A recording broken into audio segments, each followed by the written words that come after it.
Hello সবাইকে, welcome back to Rituparna story. আর আমি ঋতুপর্ণা আজ তোমাদেরকে নিয়ে যাব এক জায়গায় ঘুরতে। সেখানে আমার মামার বাড়ি, আর মামার বাড়িতে আজকে রয়েছে মনসা পুজো। তাই জন্যেই আজকে যাব, কিন্তু অনেকটা লেট হয়ে গেছে, তো আগেই গোপলুকে বাই বাই বলে দিলাম। আর এবারে আমরা কিন্তু বেরিয়ে যাব মামার বাড়ির উদ্দেশ্যে। তো চলো আর দেরি না করে বেরিয়ে পড়ি, কারণ অনেকটা লেট হয়ে গিয়েছে। তো রাস্তায় যেতে যেতে তোমাদের সাথে কথা বলি। এই যে আমরা ফাইনালি টোটো করে নিয়েছি, মা বাবা আমি তিনজন মিলে আজকে চলে যাচ্ছি, কারণ বড়মশাই তো এখানে নেই। তাই জন্য আমরা তিনজনে কিন্তু মামার বাড়ি চলে যাব। আর মামার বাড়ি যেতে যেতে রাস্তার ওয়েদারটা এতটা ভালো ছিল যে আমি তো ক্যাপচার না করে থাকতে পারলাম না। আর মালদা মানেই তো টোটোর ভিড়, সেটা তো আর জানা কথা, সেটা তো আর নতুন কথা নয়। কিন্তু ওয়েদারটা আমার এত এত এত ভালো লাগছিল যে তোমাদেরকে বলে বোঝাতে পারবো না।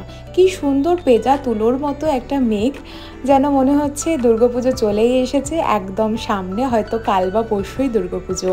একেবারে পেঁজা তুলো, মানে যেটা শরৎকালে আমরা দেখতে পাই ঠিক তেমন মেঘটা হয়েছিল। আর এত সুন্দর ওয়েদারটা ছিল, আমি ভিডিও না করে থাকতেই পারলাম না। তো আমরা এখন চলে যাচ্ছি আমাদের গন্তব্যস্থলের দিকে, অর্থাৎ মামার বাড়ির উদ্দেশ্যে। এই হলো শিবাজি সংঘের মাঠ, যেখানে বিশাল বড় দুর্গাপুজো হয়। এখনও প্যান্ডেল শুরু হয়নি, তবে খুব শীঘ্রই হতে চলেছে প্যান্ডেল শুরু। আর এখানে বাবা আমি মা সবাই কিন্তু টোটো থেকে নেমে পড়েছি। এবার ঢুকে যাব মামার বাড়িতে। আর মামার বাড়িতে ঢুকে তো গেলাম, এবার দেখছি যে পুজো অলরেডি কমপ্লিটেড হয়ে গেছে, মানে জাস্ট কিছুক্ষণ আগেই পুজো কমপ্লিট হয়েছে। আর এখানে আমরা একটু গল্প করছি। কি সুন্দর লাগছে, এটা কি? এটা তো বাবি।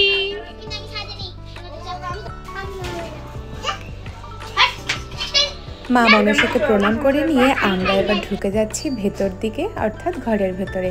এখানে সকলে প্রসাদ খাচ্ছিল, আর এখানে প্রসাদ বানাচ্ছিল আমার বড়দি, মানে বড়দি না, এটা হচ্ছে মেজদি।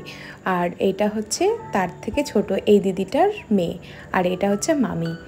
আর এখানে আমরা বিছানায় বসে পড়েছি, আর ফল প্রসাদ পেয়ে গেছি, আমরা ফল প্রসাদ খাচ্ছি এখন। আর খেতে খেতেই অনেক গল্প হচ্ছিল, হতে হতে তারপরে আমরা বসে পড়লাম দুপুরের লাঞ্চের জন্য। তো এখানে লাঞ্চে ছিল একদম সাদামাটা খাবার, কারণ বিকেলবেলা ছিল খিচুড়ি ভোগ। তো খিচুড়ি ভোগ পর্যন্ত আমরা ওয়েট করতে পারবো না, কারণ আমাকে আবার ফিরে যেতে হবে মুর্শিদাবাদ। তো সেই জন্য আমরা জাস্ট দুপুরবেলার একদম ডাল ভাত, প্লেন ডাল ভাত খেয়ে আমরা কিন্তু সবাইকে সি অফ করে বেরিয়ে গেলাম বাড়ি যাওয়ার জন্য। আর এখানে একটা বিশাল বড় বজরংবলী ছিল, তোমরা নোটিস করলে কিনা আমাকে কিন্তু অবশ্যই কমেন্ট বক্সে জানিও। আর আজকের এই ব্লগটি কিন্তু খুব ছোটই, এইটুকুই হতে চলেছে, এর থেকে বেশি কিছু না। এবার জাস্ট আমরা চলে যাচ্ছি বাড়ির দিকে। তখনও দেখো ওয়েদারটা কি সুন্দর লাগছে, মানে আকাশের মেঘগুলো জাস্ট অসম্ভব সুন্দর লাগছে। আমি জানি না, আমি তো এগুলোর মধ্যে ইম্যাজিন করি অনেক কিছু, যে মেঘগুলো কীরকম কী রয়েছে না রয়েছে। অনেক সময় মেঘগুলোকে দেখে অনেক রকম ক্যারেক্টার মনে হয়, আমি তো সেগুলো দেখতে খুব ভালোবাসি।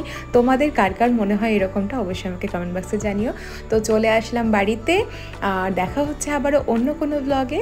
ততক্ষণ পর্যন্ত ভালো থেকো, লাইক কমেন্ট শেয়ার অবশ্যই কিন্তু করতে হবে। চ্যানেলটিতে নতুন হয়ে থাকলে সাবস্ক্রাইব কিন্তু করে দিও। তো সবাইকে টাটা, সবাই খুব ভালো থেকো।